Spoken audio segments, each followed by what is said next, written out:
Hello everyone. So lead కోడ్లో మన first అరే ప్రాబ్లమ్ని సాల్వ్ చేద్దాము.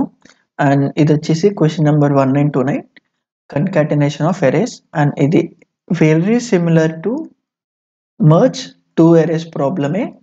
జస్ట్ నీకు అరేస్లో లీడ్ కోడ్లో అయితే మనం ఎలా సాల్వ్ చేయొచ్చు అనే అవేర్నెస్ కోసమే ఈ క్వశ్చన్ని తీసుకున్నాను. ఓకే, క్వశ్చన్ ఏమంటున్నాడు చూడు. గివెన్ అన్ అరే of given an integer array nums of length n length ఉంది, and you want to create an array answer of length 2n. Okay, so n అనే లెంత్ ఇస్తాడు, మనం 2n అనే లెంత్ ఆఫ్ అరేని క్రియేట్ చేయాలి. ఇది నమ్స్ అనుకుంటే ఇది ఆన్సర్ అనే అరే అంటున్నాడు. అండ్ దెన్ ఏమంటున్నాడు, where answer of i equals to nums of i అంటున్నాడు. And answer of i plus 1 i plus n equals to nums of i అని అంటున్నాడు. ఓకే, అండ్ యా ఇవి జీరో బేస్డ్ ఇండెక్స్ అని అంటున్నాడు. అండ్ దెన్ ఒకసారి మనము constraints చూద్దాము. ఒక టెస్ట్ కేస్ బేసిక్గా చూద్దాము. ఇక్కడ ఏమంటున్నాడు, 1 to 1 అనే అరే ఉంటే వాడికి ఏం కావాలి రిటర్న్లో, వాడికి రిటర్న్లో దీనికి డబుల్ సైజ్ ఉన్న అరే కావాలి. అరే ఉంటే సరిపోదు, అందులో వాడికి కావాల్సిన కంటెంట్ 1, ఇక్కడున్న 1 అండ్ ఇక్కడున్న 2 అండ్ ఇక్కడున్న 1 అగైన్ ఉండాలి. అండ్ దెన్ సేమ్ ఇక్కడున్న 1 ఇక్కడ ఉండాలి. అండ్ దెన్ ఇక్కడున్న నెంబర్ అగైన్ ఇక్కడ ఉన్నది అగైన్ ఇక్కడ రిపీట్ అవ్వాలి. అండ్ ఇక్కడ చూడు 1 3 2 1 ఉంది. 1 3 2 1 ఉంది అండ్ అగైన్ 1 3 2 1 రిపీట్ అయింది. ఓకే, సో బేసిక్గా ఉన్నదాన్ని 2 times కాపీ చెయ్యి అని అంటున్నాడు. సో దాంతోపాటు ఇంకొన్ని కన్స్టెంట్స్ ఏమి ఇచ్చాడో చూద్దాము. అరే లెంత్ అంటున్నాడు, n అనే సైజ్ ఎంత ఉంటుంది, 100 అంటున్నాడు. అంటే అట్ మ్యాక్స్ మన అరే సైజ్ వచ్చేసి 1000, మినిమం 1. ఓకే, అండ్ అందులో ఉన్న వాల్యూస్ ఏమై ఉండొచ్చు, 1 నుండి 1000 దాకంట. సో దాని లెంత్ వచ్చి అట్ మ్యాక్స్ 1000 ఉంటుంది. అండ్ అందులో ఉన్న ఎలిమెంట్స్ కూడా 1 నుండి 1000 లోపల ఇది వ్యారీ అవుతూ ఉంటాయి. ఓకే, సో ఇంకేమన్నా కన్స్టెంట్ ఇచ్చాడా, లేదు, ఇంకా ఎలాంటి కన్స్టెంట్ ఇవ్వాలా. సో ఇదే ఓవరాల్ క్వశ్చన్. సో బేసిక్గా ఎప్పుడన్నా ఒక లీడ్ కోడ్ క్వశ్చన్ ఇలా కంప్లీట్గా అర్థం చేసుకో. ఫస్ట్ క్వశ్చన్ ఏంటి, అండ్ దాని తర్వాత టెస్ట్ కేస్ ఎలా ఉంది, అండ్ దెన్ కన్స్టెంట్స్ ఏంటి, దాని బేసిస్ మీద మనం ఆలోచిస్తాము. ఓకే, మరి ఈ క్వశ్చన్ అలా చేసి సింపుల్గా ఈ క్వశ్చన్ని ఆ అరేని ట్రావర్స్ చేస్తూ 2n అనే సైజు క్రియేట్ చేసి ఫస్ట్ ఇందులో ఉన్న ఎలిమెంట్స్ అన్ని ఒక ఫర్ లూప్లో నేను పెట్టచ్చా లేదా. అండ్ దెన్ వన్స్ అయిపోయిన తర్వాత ఇంకో ఫర్ లూప్ మళ్ళా 0 నుండి n దాకా వాట్ ఎవర్ అరే లెంత్ దాకా రన్ చేసి నేను మళ్ళీ ఇప్పుడు ఇక్కడ నుండి ఇక్కడ పెట్టడానికి ట్రై చేయొచ్చు కదా. సేమ్ ఎలాగైతే మనం మధ్యలో చేసామో ఇక్కడ కూడా అంతే. సో ఇప్పుడు ఆల్రెడీ మధ్యలో చూసాము 2 ఫర్ లూప్స్ అనేది అన్నెసెసరీ. ఇప్పుడు మరి దీన్ని సింగిల్ ఫర్ లూప్తో తెచ్చా ఎలా చూడు. ఇప్పుడు 1 3 2 1 అనేది ఉంటే వాడికి ఏం కావాలి, 1 3 2 1 అండ్ అగైన్ 1 3 2 1 అంటే దీని లెంత్ ఇప్పుడు 0 1 2 3 అని ఇక్కడ 0 1 2 3 4 5 6 7 ఇంతేనా మనకి న్యూ అరే ఫామ్ అయ్యేది. ఇప్పుడు ఇక్కడ చూడు, న్యూ అరే ఫామ్ అయినప్పుడు 0లో ఉన్న లొకేషన్ 0 అండ్ నెక్స్ట్ ఏమైంది, ఆ అరే సైజు దాటిన తర్వాత వాట్ ఎవర్ ద అరే సైజ్ అయిన తర్వాత మళ్ళీ అదే 0 ఇక్కడ రిపీట్ అయిందా, అంటే అక్కడ అరే లెంత్ 4 ఉంటే 0లో 4లో అదే నెంబర్ రిపీట్ అయింది. నెక్స్ట్ 1లో ఉన్న నెంబర్ 1లో వచ్చింది, అదే కాక ఈ 1లో ఉన్న నెంబర్ ఇక్కడ 5లో వచ్చింది.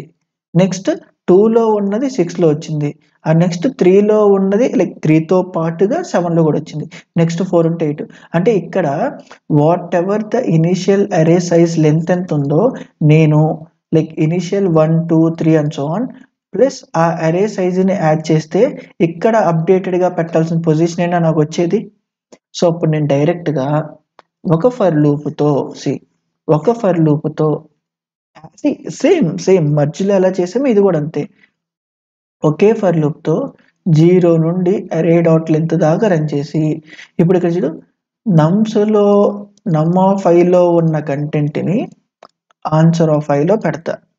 నెక్స్ట్ ఏంటి, అదే నమ్ ఆఫ్ ఐలో ఉన్న కంటెంట్ని answer of I plus nums dot length అని రాయచ్చా లేదా? అంతేనా?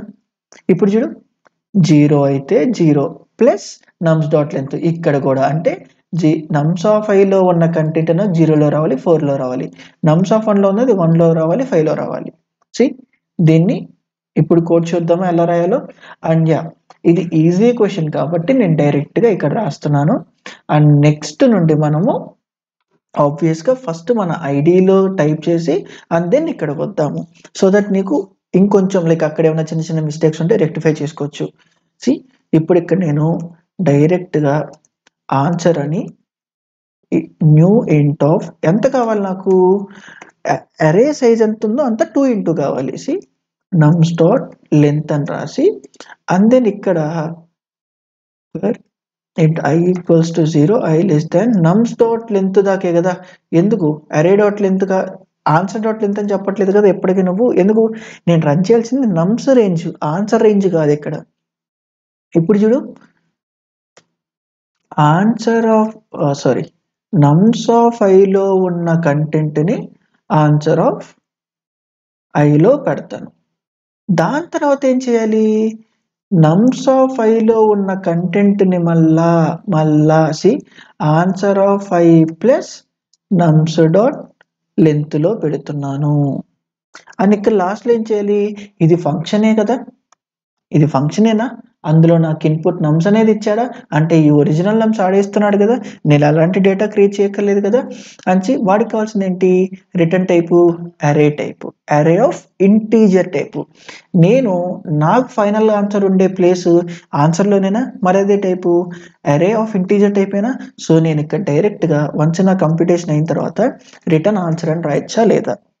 అరే డైరెక్ట్ రిటర్న్ చేయడం, ఎలాగైతే ఫంక్షన్స్లో వేరియబుల్స్ని రిటర్న్ చేసామో సిమిలర్గా అంతే అరేని రిటర్న్ చేస్తావు. నెక్స్ట్ క్లాసెస్ అని ఆబ్జెక్ట్ చెప్పుకుంటే లైక్ క్లాస్ని రిటర్న్ చేస్తావు, ఏదన్నా రిటర్న్ చేయొచ్చు. ఓకే, అండ్ ఒకసారి దీన్ని రన్ చేసి చూద్దాము.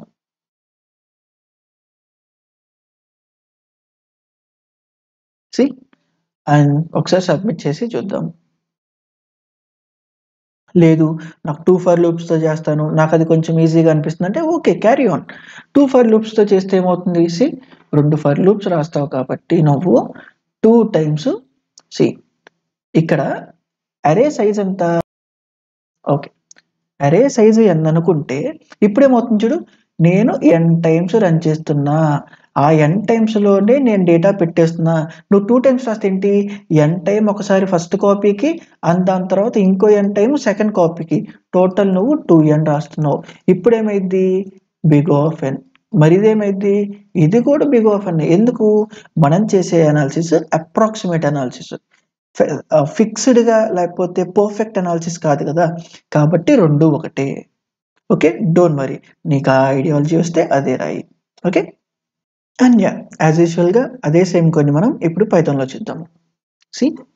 సేమ్ ఎలాగైతే నేను అక్కడ లైక్ జావాలో చూపించాను, ఇక్కడ కూడా అంతే 2 times ఆ లెంత్ని అరే తీసుకుంటున్నాను అండ్ ఇటరేట్ చేస్తున్నాను ఆ లెంత్ దాకా. ఈచ్ అండ్ ఎవ్రీ ఇటరేషన్కి ఐలో ఒక వాల్యూ పెడుతున్నాను and then I plus length of నమ్స్లో అదే నమ్స్ ఆఫ్ ఐ వాల్యూని పెడుతున్నాను. Okay and at last return చేస్తున్నాను. అండ్ ఇదేనా అంటే లేదు, బేసిక్గా జావాలో ఏంటంటే లైక్ పైథాన్లో ఏంటంటే నువ్వు ఇంకా సింప్లిఫైడ్గా డైరెక్ట్గా 2 into nums అని రాసినా కానీ ఆటోమేటిక్గా అది డూప్లికేట్ అయిపోయి రిటర్న్ అయిపోయింది. సో బేసిక్గా ఇది రన్ అయింది కదా.